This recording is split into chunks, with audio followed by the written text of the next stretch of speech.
हम तेरे बिन अब रह नहीं सकते, तेरे बिना क्या वजूद मेरा, तुझसे जुदा अगर हो जाएंगे तो.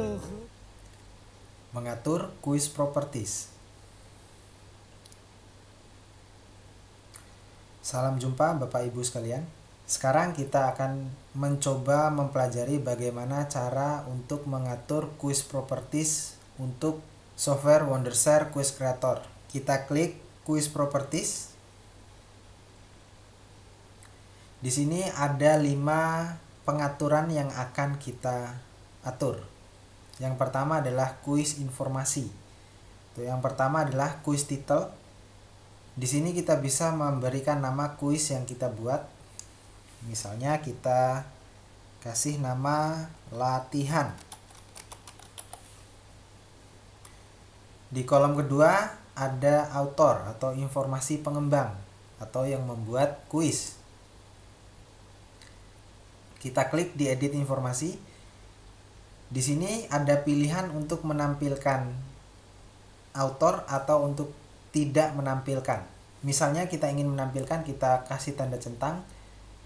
Begitu pula sebaliknya, ketika kita tidak ingin menampilkan, kita menghilangkan tanda centang pada show author button. Yang pertama author, nama pengembang, email, terus company, departemen, dan juga ada isian untuk website, deskripsi, dan juga ada kolom untuk memasukkan gambar atau foto kita. Terus ada juga selanjutnya ada juga halaman untuk menulis informasi dari kuis yang kita buat. Misalnya kita membuat kuis tentang mata pelajaran matematika, dan juga kita bisa memasukkan musik atau background di sini.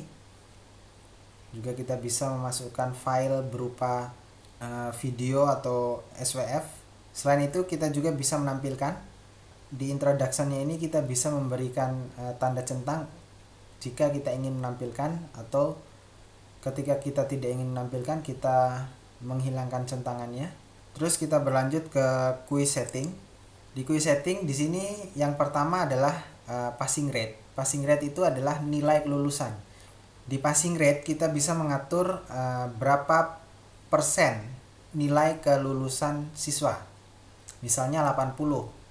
Ketika siswa berhasil menjawab benar atau dengan persentase jawaban benarnya 80, maka siswa tersebut dinyatakan lulus. Jika di bawah 80, maka siswa tersebut tidak lulus. Juga kita bisa mengatur time limit. Kita bisa memberikan waktu untuk siswa mengerjakan kuis yang kita buat. Kita kasih aja tanda centang, terus kita klik option. Di sini kita bisa mengatur, kita bisa memberi berapa menit dan berapa sekon. Atau kita juga bisa mengatur persoalnya. Jika kita ingin mengatur persoalnya, kita klik yang di bawah ini, set time limit for each question. Di sini persoalnya kita bisa memberikan, misalnya untuk satu pertanyaan kita kasih waktu 1 menit. Terus randomization. Di sini kita bisa mengatur soal yang akan ditampilkan. Setelah siswa menjawab soal pertama, nanti soal kedua akan dirandom atau tidak berurutan.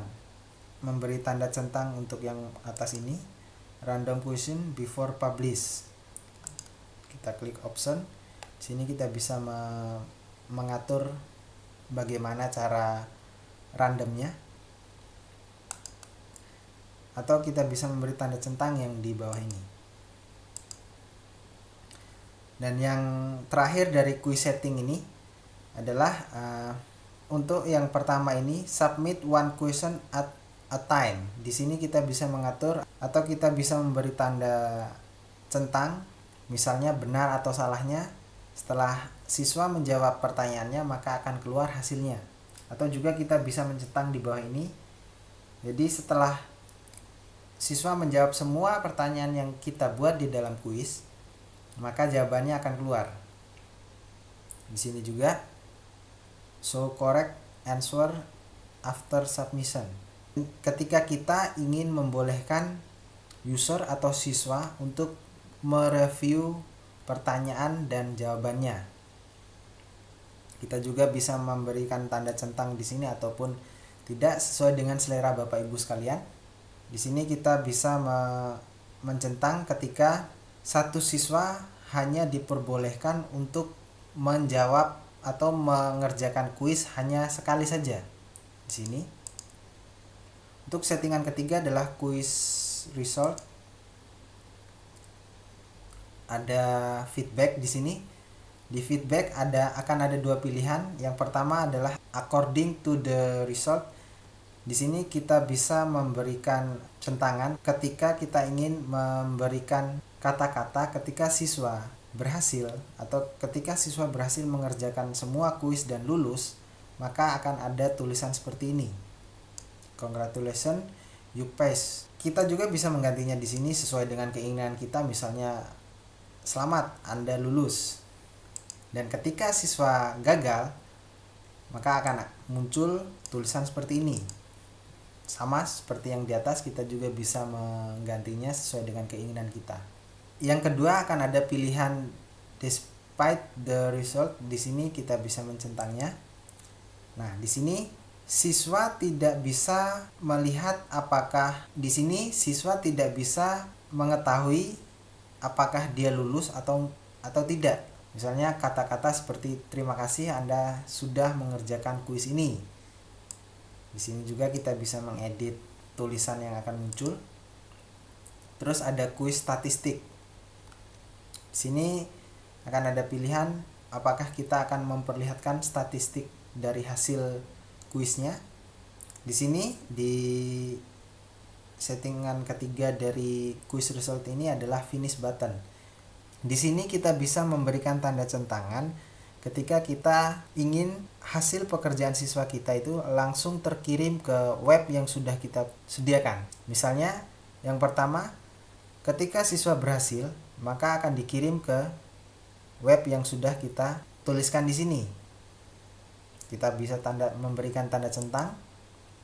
Terus kita akan menuliskan websitenya di sini. Begitupun ketika siswa gagal, maka kita bisa mengirimnya ke website yang sudah kita tulis di sini. Selanjutnya dari quiz properties ini adalah untuk mengatur pertanyaan atau question setting. Yang pertama, question properties. Di sini kita bisa memberikan penilaian atau berapa nilai yang akan kita kasih ketika siswa menjawab benar dan berapa nilai yang akan kita kasih ketika siswa menjawab salah. Yang kedua, kita bisa mengatur font dari pertanyaan maupun dari jawabannya. Terus feedback. Ketika siswa menjawab benar, maka akan keluar tulisan seperti ini atau correct. Di sini kita bisa mengganti dengan kata yang lebih familiar mungkin dalam bahasa Indonesia. Misalnya kita menggantinya dengan benar. Begitupun ketika siswa menjawab salah, maka akan keluar tulisan yang sudah kita buat di sini, misalnya salah. Yang terakhir dari quiz properties adalah pengaturan di sini. Di sini adalah pengaturan untuk kuis kita. Yang pertama, apakah kuis kita ini akan diproteksi atau tidak. Di sini kita ada pilihan no protection atau kita tidak ingin memproteksinya. Kita juga bisa memberikan password di sini. Kita tinggal centang dan kita kasih password di sini. Terus kita juga bisa memberikan akses ke siswa kita. Jadi yang bisa mengakses kuis kita hanya yang mempunyai hanya nama dan ID yang sudah kita masukkan di sini. Ketika kita mencentang ini, kita harus memasukkan di sini. Jadi user ID-nya siswa dan passwordnya apa. Siswa yang tidak ada namanya di sini maka tidak bisa mengakses atau mengerjakan kuis ini.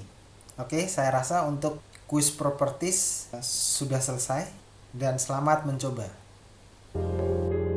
हम तेरे बिन अब रह नहीं सकते, तेरे बिना क्या वजूद